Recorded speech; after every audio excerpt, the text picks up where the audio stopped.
நீங்கள் மிகச்சிறந்த அறிவாளியாக இருக்கலாம், மேதா விலாசத்தோட நீங்கள் இருக்கலாம், இல்லை ஒரு சாதாரண அறிவுடையவர்களாகவும் இருக்கலாம், அல்லது நீங்கள் மிகப்பெரிய செல்வந்தராகவும் இருக்கலாம், ஒரு சராசரி வாழ்க்கை வாழக்கூடிய ஒரு சாதாரண மனிதராகவும் இருக்கலாம்.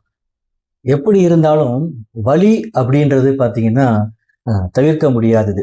ஆனால் துன்பம் அப்படின்றது அது ஒரு ஆப்ஷனல் தான். அது நம்ம தேர்வு செய்யக்கூடியதே தான். வலி வாழ்க்கையில் வரக்கூடிய இழப்பு, தோல்வி, நிராகரிப்பு, காயம், அழுத்தம், இதெல்லாம் நம்முடைய வாழ்க்கையில் வரதான் செய்யும். அதை நம்மளால் தவிர்க்கவே முடியாது. ஆனால் துன்பம் அதை மீண்டும் மீண்டும் பிடித்து வைத்து கொள்ளக்கூடிய நிலைமையில் இருக்கிறோமா, இல்லை அதை கடந்து செல்கிறோமா அப்படின்றத பொறுத்து தான் அந்த துன்பம். அது ஒரு ஆப்ஷனல் தான்.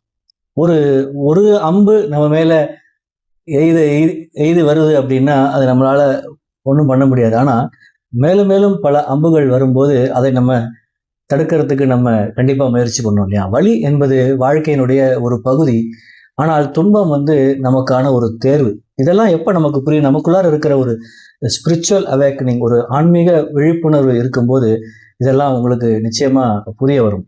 வலி வந்தால் அது இயல்பு. ஆனால் அந்த வலியை மனதிலேயே நம்ம சிறைபிடித்து வைத்துக்கிறோமா அப்படின்றது நம்மளுடைய தேர்வு. குறிப்பாக சொல்லணும்னா வலி தவிர்க்க முடியாதது, ஆனால் துன்பம் தவிர்க்கப்பட வேண்டிய ஒன்று.